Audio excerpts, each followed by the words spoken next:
Good morning, children. Now let's continue with the revision of lesson number 4, that's Try Anti Wanti Gongola. Now, Try Anti Wanti Gongola is written by C.J. Dennis. He was an Australian poet. Okay, now, what's the central idea about this poem? Now, the poem Try Anti Wanti Gongola is an imaginary poem. It's not a real one. Okay, it is about an insect which is just the poet's imagination. Now, he says it is very difficult for all of us to pronounce its name, but eventually he feels all of us will be able to pronounce it in the end. Now, in this poem, the poet describes the insect.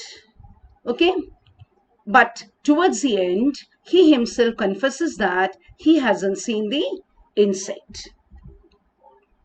Now, here, I'm going to just give you an idea of what the poem exactly is. Okay, so there's a funny insect. The poet talks about an insect which is very, very funny and which we do not often see. It is not just quite like a spider or even like a fly, but it is something almost like a beetle or even a bee. But it is nothing like the caterpillar that climbs upon a tree. And it is very, very hard for us to, name it or even say it. But in the end, the poet says that we eventually will be able to say its name. That is, Try Anti Wanti Gongola. Okay. The insect lives on weeds and leaves and it has a very funny face. At the same time, it is it has a very hearty appetite, but its manners is, disgraceful. Now, when you first look at this insect, you find it will give you a scare. Okay, it is quite unusual. It has got a very funny face. Okay, but if again you try to look for it in the same place, you may not find it. It will stay away and mop if you do not call it softly. This insect trembles if we tickle it or even tread upon its toes, and it doesn't like to rise early, and it has a snobbish nose. If you sneer at it or even scold it, it will scuttle off in shame. But if you call out its name, it will purr and purr very, very proudly, because it is, it likes to be called, very, very softly. Okay, and it will purr quite proudly if you call it by its name. And also, if you offer it some sandwiches of wax and soap, which it likes very much. Now, finally, the poet says that the readers have not seen the insect. At the same time, he says he also has not seen it, and he also doesn't know its address.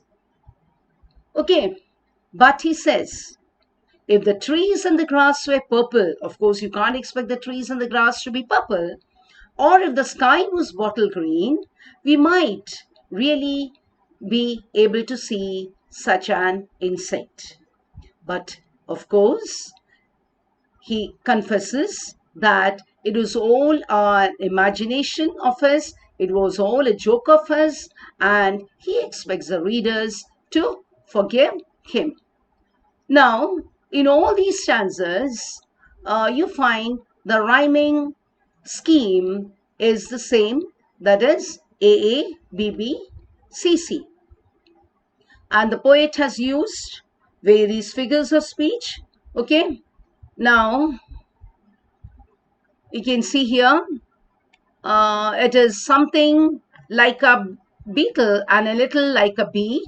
Here the figure of speech used is simile, because the insect is compared to a beetle as well as a bee. Okay, if you look at the rhyming scheme, you find the rhyming scheme is the same throughout. As I told you, it is spy, fly, so AA, so B, tree, BB, hope, try, anti, gongolap, so CC. The rhyming scheme is AA, BB, CC. Okay, then here again, the figure of speech. If you sneer at it or scold it, it will scuttle off in shame. Here, the figure of speech uses alliteration because the S sound is repeated. Okay, sneer, scold, scuttle. Okay, then, but it purrs and purrs quite proudly if you call it by its name. Here, this figure of speech is repetition because the word purr is repeated. Also, it is onomatopoeia because the word purr gives you the okay sound.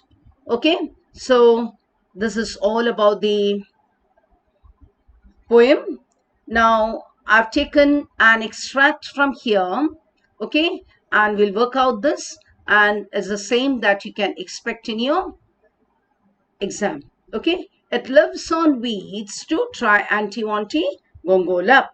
Okay, so on what does the insect live? Okay, you'll have to go back to, okay, so I've taken from here, it lives on weeds to try anti-wanti gongolap. So your question is, on what does the insect live? Okay, it lives on weeds and leaves. Okay, so on what does the insect live? The insect lives on weeds and leaves. How is the appetite of the insect? Okay, so look here. The appetite, its appetite is hearty. So how is the appetite of the insect? The appetite of the insect is very hearty. What will happen if you look for it again? Okay, so here it is. But when you look for it again, you'll find it is not there. So if you look for it again, we will find that it is not there. Give the rhyming scheme of the stanza. We just had gone through that. The rhyming scheme of the stanza is AA, BB, CC. Then give any two pairs of rhyming words from the stanza. Okay. So, rhyming words here are face disgrace, scare day, mop, try anti gongo, love. Okay. So, children, the same way you can go through the other okay stanzas also. So this is the same time that you can expect in your exam. Okay, now here we are going to revise this lesson 5, world in a wall. Okay, now the world in a wall was is written by okay Gerald Terrell. Okay, and Gerald Terrell was a naturalist, author, conservationist, and television presenter. Okay, and he also loved to collect animals. Okay, now this story, The World in a Wall, okay, is about the time when he was small and he used to love collecting. Wherever he used to go, he used to collect animals, and he also had a small zoo. Okay, and he used to collect all these animals. So it was a time when he was small and he found the scorpion, okay, together with his babies in the wall, and he took it inside the house. He put it inside the matchbox, and he kept it on the mantelpiece. Okay, it was about this time that the lunch was served, so he kept it on the mantelpiece and went to have his lunch. So his brother He didn't know what was inside the matchbox. He went to open it and found that the scorpion, together with its baby, spread all over the dining table. There was a lot of commotion. There was everyone shouting, running here and there, and um, the author's dog, Roger, thought that it was the servant, Lugarizia, who was responsible for all the commotion, and he went and bit her. Finally, the author managed to, you know, collect all the, scorpion together with its babies into the matchbox, and he went and placed it on the wall. Finally, towards evening, he, together with his dog, went to and spent the time along the, okay, went outside and spent the time together. Okay, so this is all about the story about the world in a wall. Okay, now here I've taken only a passage, okay, from this lesson, and we are going to answer certain questions based on this. Okay, so one day I found a fat female scorpion in the wall, wearing what at first glance appeared to be a pale fawn fur coat. Closer inspection proved that this strange garment was made up of a mass of tiny babies clinging to the mother's back. I was enraptured by this family, and I made up my mind to smuggle them into the house and up to my bedroom so that I might keep them and watch them grow up. With infinite care, I maneuvered the mother and the family into a matchbox and then hurried to the villa. It was rather unfortunate that just as I entered the door, lunch should be served. So this is just a passage that I've taken from the lesson, and we are going to answer that. Okay. So one day I found a fat female scorpion to served. Okay. So where did the writer find the fat female scorpion? Okay. So look at this here. One day I found a fat female scorpion in the wall. Okay, so where did he find the fat female scorpion? The writer found the fat female scorpion in the wall. What was the pale fawn fur coat made of? Okay, so look at that. What at first glance appeared to a pale fawn fur coat, closer inspection proved that this strange garment was made up of a mass of tiny babies clinging to the mother's back. Okay, you can see the babies here, okay, clinging to the mother's back. Okay, so the pale fawn fur coat was made up of a mass of tiny babies clinging to the mother's back. What did the writer decide to do with the spider and its family? So what did he do? Okay, so look at this.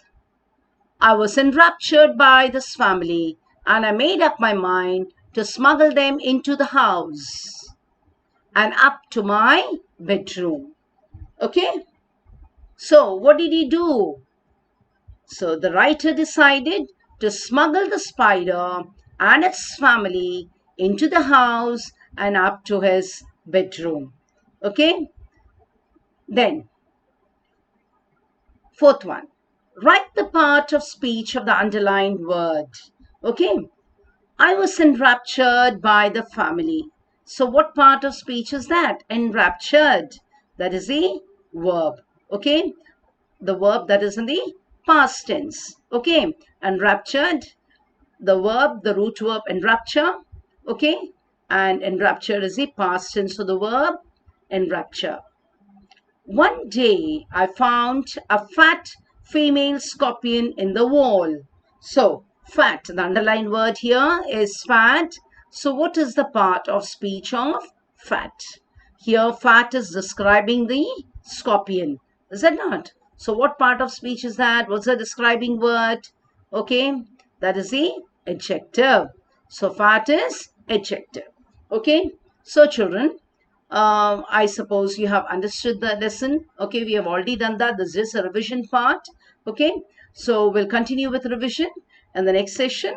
Okay, so in the meantime, go through the lesson, revise it again. Okay, till then, thank you.